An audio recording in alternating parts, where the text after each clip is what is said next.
Olá, Deus te abençoe, graças a Deus. Sejam muito bem-vindos ao programa Mudança de Vida Hoje.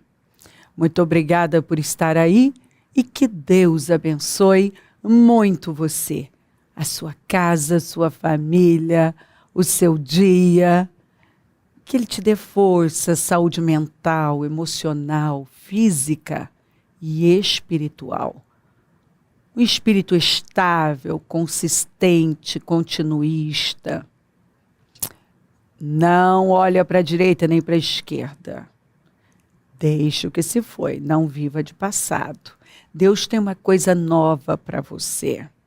Siga em frente, olhando para o alto, para o autor e consumador da nossa fé, que é Jesus. Mantenha os seus pensamentos nas coisas do alto. Jesus falou, olhai.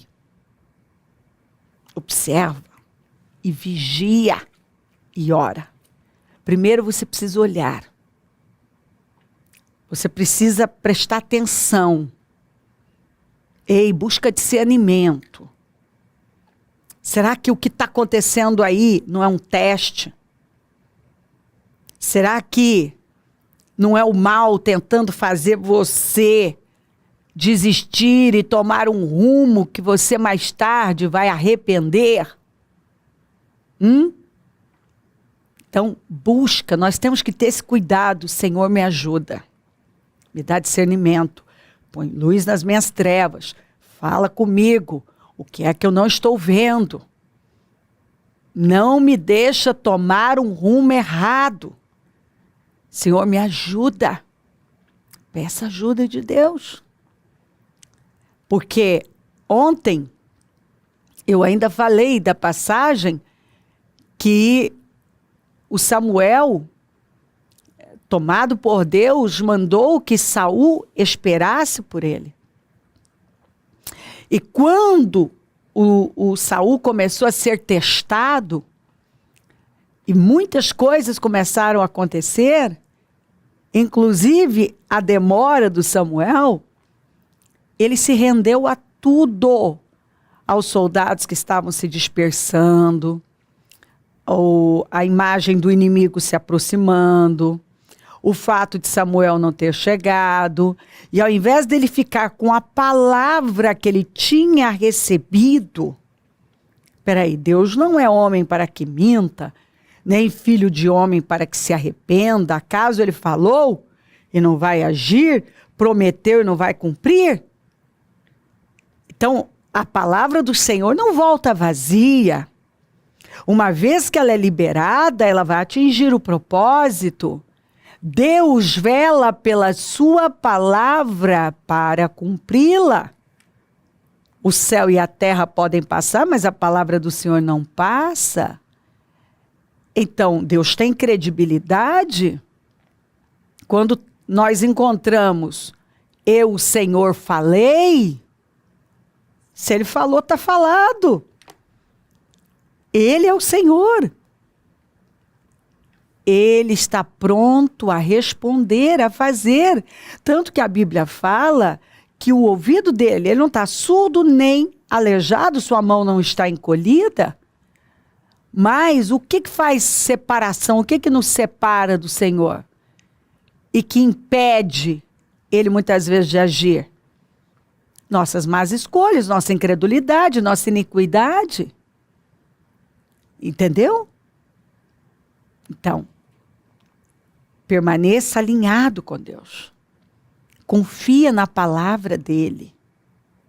Confia, porque quando Saul não confiou, cedeu para o medo, para a incredulidade, e se precipitou, e fez conforme as suas emoções estavam mandando, ele perdeu o reinado dele. É duro quando a gente lê o Samuel falando para ele, se você tivesse obedecido aqui, o Senhor estabeleceria o seu reino para sempre. Mas agora ele vai dar para alguém que é melhor que você, que é capaz de obedecer, porque está lá assim, porque você não obedeceu. Então você vê que a obediência, ela muda a vida da gente. É a mesma coisa que poder. E é a prova da nossa fé. Quando nós lemos Deuteronômio 28, fala que se nós obedecermos, todas aquelas bênçãos vão nos perseguir, vão nos acompanhar. Então, minhas emoções podem estar dizendo uma coisa, e vozes incrédulas e circunstâncias, mas eu preciso tomar uma decisão. Eu vou ficar com o que Deus falou. E eu vou perseverar. Eu vou até o fim. Eu vou buscar conselho com Deus, eu vou buscar a direção do Senhor, eu vou ficar com o que Ele falou. Porque quando eu leio isso aqui, quer ver? Olha só. Então Samuel partiu de Gilgal, depois de entregar essa mensagem para o Saul, de que ele tinha perdido o grande plano, ele alterou o destino dele. Ó, você alterou seu destino. Você alterou, quando você não obedeceu o Senhor. Então Samuel partiu de Gilgal e foi a Gibeá de Benjamim. Saul contou soldados que estavam com ele, eram cerca de 600. Saul e seu filho Jonatas, acompanhados de seus soldados, ficaram em Gibeá de Benjamim, enquanto os filisteus estavam acampados em Miquimás. Uma tropa de ataque saiu do acampamento filisteu em 3 divisões. Uma foi em direção a Ofra, nos arredores de Sual, outra para Bet-Horon e a terceira para a região fronteiriça, de onde se avista o vale de Zeboim diante do deserto. Então observa que eles estavam realmente cercados pelo inimigo. Naquela época não havia nem mesmo um ferreiro em toda a terra de Israel, pois os filisteus não queriam que os hebreus fizessem espadas e lanças. Você vê que quando você não se submete a Deus, você acaba tendo que se submeter ao mal, aos problemas, ao inimigo. Como que a nação mais poderosa, cujo Deus é o Senhor, agora está se submetendo a um domínio do inimigo? O inimigo está cercando, o inimigo tinha o monopólio do ferro, e significa que nesse momento da história, Israel estava aquém, lidava com bronze, mas não tinha ainda o conhecimento como os filisteus, os filisteus tinham um monopólio do ferro. Israel agora estava debaixo desse jugo. Os filisteus é que tinham o domínio de tudo. Olha que coisa. E não tinha um ferreiro em Israel, porque eu li, o inimigo não queria. Não queria, por quê? Porque assim enfraquecia. Porque olha aqui, ó. Pois os filisteus não queriam que os hebreus fizessem espadas e lanças. Quer dizer, o inimigo não quer que você tenha a espada, tenha a lança. E você sabe que a espada aqui representa a palavra de Deus. O inimigo não quer que você fique bem armado. Ele não quer. E ele vai trabalhar para subjugar você de todas as maneiras. Assim, eles tinham que ir aos filisteus para afiar seus arados, enxadas, machados e foices. Olha só, agora eles têm que ir até o inimigo para afiar as suas ferramentas, os seus equipamentos de trabalho. E arma de guerra nem se cogitava. O preço para afiar rastelos e enxadas era 8 gramas de prata e 4 gramas de prata para afiar tridentes. Machados, então, o preço para afiar rastelos e enxadas era 8 gramas de prata. Caríssimo. E 4 gramas de prata para afiar tridentes, machados e pontas de aguilhadas. Então você vê que Jael estava dependente do quê? Do inimigo. Mas quem estava à frente da nação? Um líder escravo mentalmente.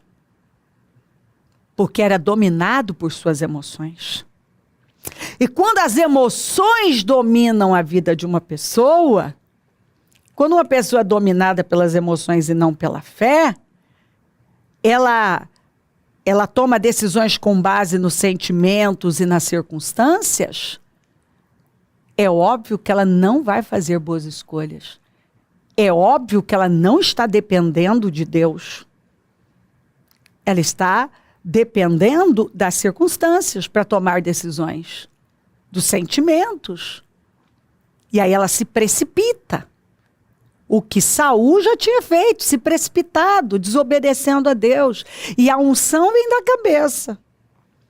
E você vê que, por conta dessa liderança fraca, e a Bíblia nos manda ter autoliderança, e se você não se autolidera, se você é uma liderança fraca, é claro que você está permitindo que o inimigo tenha poder sobre você.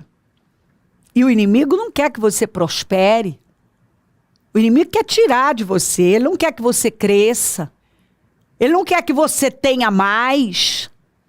Ele vai trabalhar para impedir que você tenha. Ele vai trabalhar para que você fique estagnado e dependa dele. Olha o que estava acontecendo. E você vê a visão. Ao invés deles se levantarem e buscar mudar isso, não, eles estavam submissos e eles iam até o inimigo para afiar os seus equipamentos, as suas ferramentas de trabalho. E você vai ver que esses soldados não tinham espada nem lança. Só Saul e Jonatas. Um exército desarmado. Um povo que tinha que ir até o território do inimigo para afiar, tinha que ir até o ímpio para afiar o seu equipamento de trabalho, as suas ferramentas de trabalho. E você vê, que loucura, né?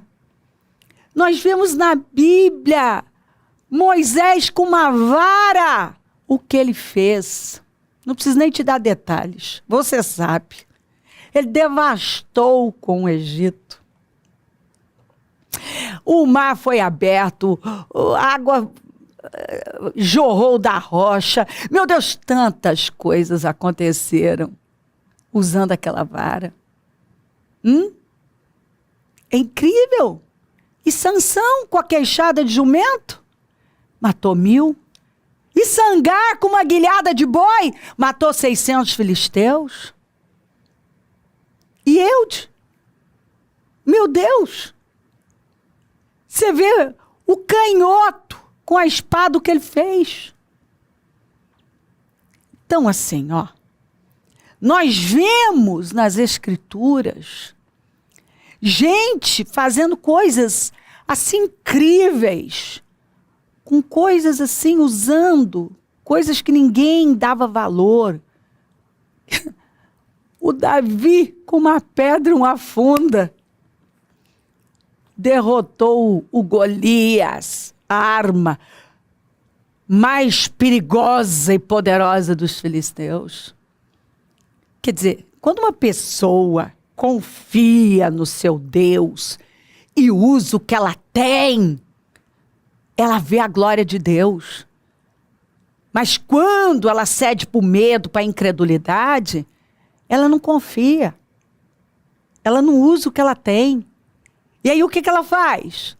Ela se submete ao inimigo e ela sai e vai pagar caro pro inimigo, pro ímpio afiar as suas ferramentas. Isso me dá uma tristeza. Quando eu vejo crente, ao invés de ficar com a Bíblia, com a palavra de Deus, não, ele não confia na palavra, ele não confia no seu Abba, no seu Deus, e ele não usa o que ele tem. Ele não afia o machado dele com a palavra, como a Bíblia manda, que é para afiar o machado. Mas de que maneira? No Senhor, na palavra. Não, ele vai lá no ímpio, para o ímpio afiar o machado dele, para o ímpio afiar a enxada dele, para o ímpio afiar aqui, ó, o rastelo dele, a enxada dele, o tridente, o machado, a ponta de aguilhada. Ele vai lá no ímpio, para o ímpio afiar as ferramentas de trabalho dele. Será que você não é aquele que paga caro para o ímpio afiar as suas ferramentas de trabalho? Eu vejo gente pagando caro. E não mede esforços, viu? Para Deus é difícil. Para Deus é difícil. Então, fazer um jejum, estar num domingo de ceia, 7 horas em jejum, na casa do Senhor, buscando o Senhor, mas essas mesmas pessoas não acham difícil. Ficar 3 dias nas chamadas imersões e pagando caro para algum ímpio afiar as suas ferramentas de trabalho. Não acha difícil assistir vídeos longos para ouvir algum ímpio, que às vezes até mistura um pouco de Bíblia com um pouco disso, um pouco daquilo, e o sujeito não valoriza, a pessoa não valoriza a palavra, não afia o seu machado com a palavra, mas paga caro para ir lá pro ímpio, vai lá no ímpio, pro ímpio afiar o machado dele. Aí pergunta, por que que o inimigo tá subjugando? Por que que a vida não vai? Por que que não cresce? Por que que não prospera? Porque ao invés de usar o que tem, confiar, depender de Deus, não.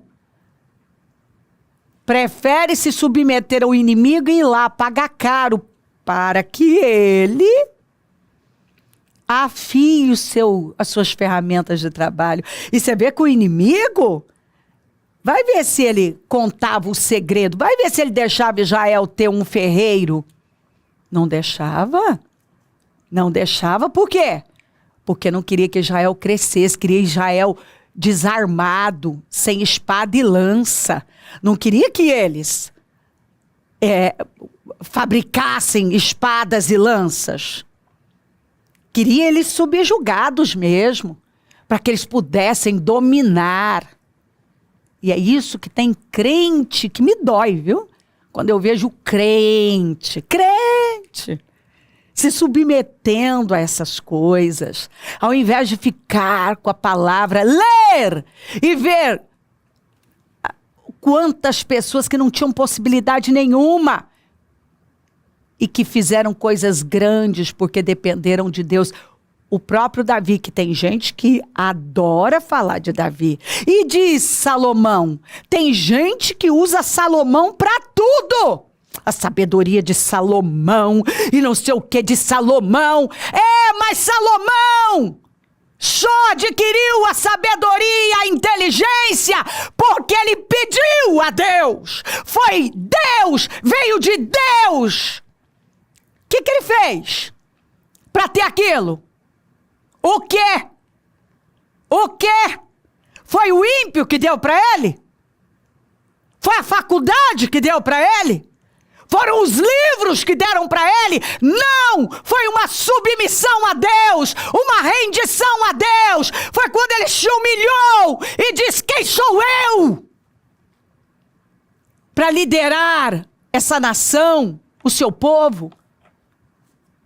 Me dá sabedoria, me capacita a fazer. E isso agradou tanto a Deus que Deus deu a ele uma sabedoria, uma inteligência que não tinha dado para ninguém. E deu riqueza e honra e tudo mais que ele nem pediu. Por quê? Porque ele foi buscar sabedoria em Deus. Ele foi buscar conhecimento em Deus. Ele foi buscar um coração que ouve. É o que ele pediu a Deus. Ele foi buscar discernimento em Deus. Ele foi buscar capacidade em Deus. Foi em Deus que ele foi afiado. Foi um homem afiado, mas por Deus. Pela sua palavra. Então, talvez, eu não sei. Você reclama dos seus resultados. E você acha que você é tanto, que você fez isso, você fez aquilo, mas talvez você não é uma pessoa submissa a Deus, obediente a Ele. Ele não é sua prioridade. Você não mede esforços, talvez, para ler livros e livros, mas não está no programa de leitura da Bíblia. Para fazer cursos e imersões, mas se precisar ficar em jejum na igreja, numa vigília, reclama. O culto demorou demais. Ah, não, isso eu não quero. Pois é. Buscar em primeiro lugar o reino dos céus e a sua justiça, e todas as coisas serão acrescentadas. Se Israel tivesse priorizando a Deus, se Saul tivesse dependido de Deus e obedecido a Deus, não teria se colocado, não teria chegado nesse nível aqui, ó, de estar na mão do inimigo. E agora, esse povo sai do seu território, vai para o território do inimigo, para o território do ímpio, do incircunciso. Quem é que estava afiando as ferramentas de trabalho do povo de Deus? Incircuncisos. E aí alguns vão perguntar ainda por que a minha vida está assim? Será que você é uma dessas pessoas que sai do seu território?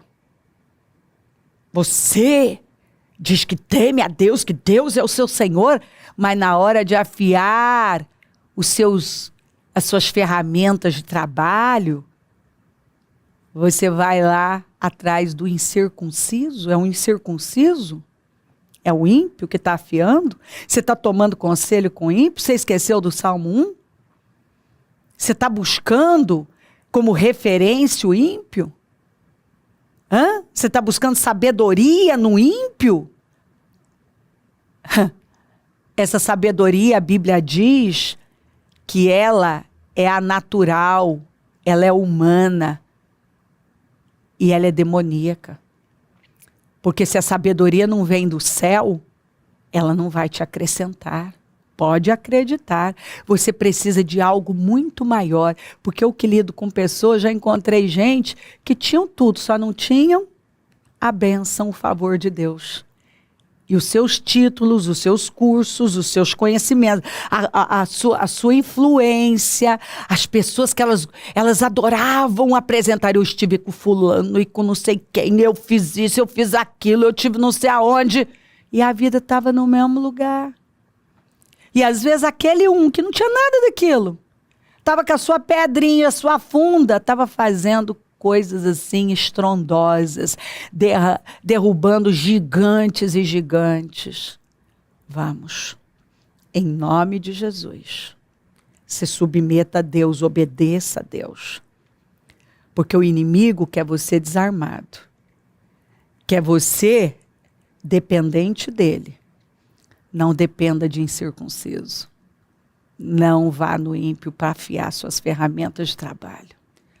Que talvez você está pagando caro, esperando obter algo que o Espírito Santo está dizendo, busca. Busca em mim, de mim. Eu tenho tudo e muito mais. Eu tenho o que você procura, o que você precisa. Eu posso fazer, eu posso te dar. Se renda a mim e você vai ver o que eu vou fazer por você. Está aqui, ó. Quem era Neemias? O copeiro do rei. O que ele tinha? Confiança. Confiança. Eu não tinha nada. Qual foi a marca de Neemias? Confiança. Ele era um homem de confiança. Ponto.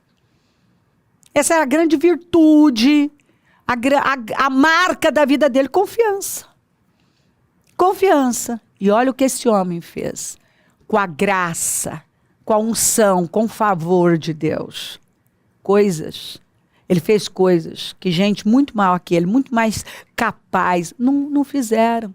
Mas ele dependeu de Deus, buscou a Deus. E Deus pôde operar na vida dele através dele. Ele não foi no ímpio. Ele foi a Deus. 4 meses orando e jejuando. Ele dependeu de Deus. Ele não foi direto no rei. Ele buscou em Deus. E Deus usou o rei para favorecê-lo. Então, foi Deus. Tudo que ele conseguiu e atingiu foi porque ele buscou a Deus e dependeu de Deus. Em nome de Jesus. Se renda a Deus, obedeça a Ele, ouça, e você vai ver o que Deus vai fazer na sua vida. Se crer, desejar, quiser orar comigo, prepara algo que queira que receba a oração. Eu volto já para nós orarmos.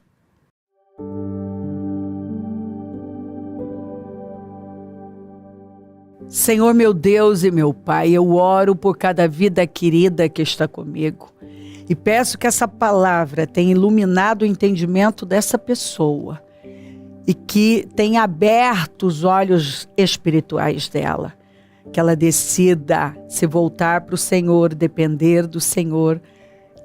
Quem foi Gideão? Aquele que foi chamado pão de cevada. Como que ele venceu a guerra? Como que ele foi para a guerra? Com vasos de barro, com tochas dentro e 300 valentes. E olha o que o Senhor fez. E assim, eu posso citar tantos que não tinham condição nenhuma, mas quando se submeteram ao Senhor, viram a sua glória, foram usados pelo Senhor e fizeram coisas estrondosas. E nós nos encantamos, nos edificamos, porque essas pessoas decidiram confiar no Senhor. Que essa palavra tenha entrado e levado essa pessoa a se render completamente ao Senhor. Abençoa lares, famílias, todos que enviaram os seus pedidos para a oração, consagro tudo e tomo posse de mudanças, de vitórias, de entendimento, de crescimento, de maturidade, de rendição. Eu abençoo os meus amigos e companheiros semeadores, eu profetizo o dom da riqueza, da prosperidade, uma unção de conquista, uma unção 10 vezes mais. Levanta mais semeadores porque precisamos. E onde esse programa estiver chegando, que essa palavra tenha transformado vidas, renovado mentes, dado visão, discernimento, sabedoria para cada pessoa que está orando comigo. Peço a sua bênção, dou a minha bênção e agradeço demais por tudo. Amém, amém, amém. Graças a Deus. O número do Disque Vida é 0 operadora 11 3296 9449. Rua Taquari 995 na Moca, onde nós estamos. E hoje o clamor dos 52 dias em todos os horários. Amanhã Casa Firme. Sexta-feira o 7º jejum. Estamos indo para a reta final com muita gratidão. Domingo o batismo. Ou seja, muitas coisas maravilhosas. Se aproxime de Deus e viva a glória dele. Conta com a gente, é sempre um prazer servir. E se o Senhor Jesus não voltar, eu vou continuar aqui falando de vida e mudança de vida. Bom dia, amém.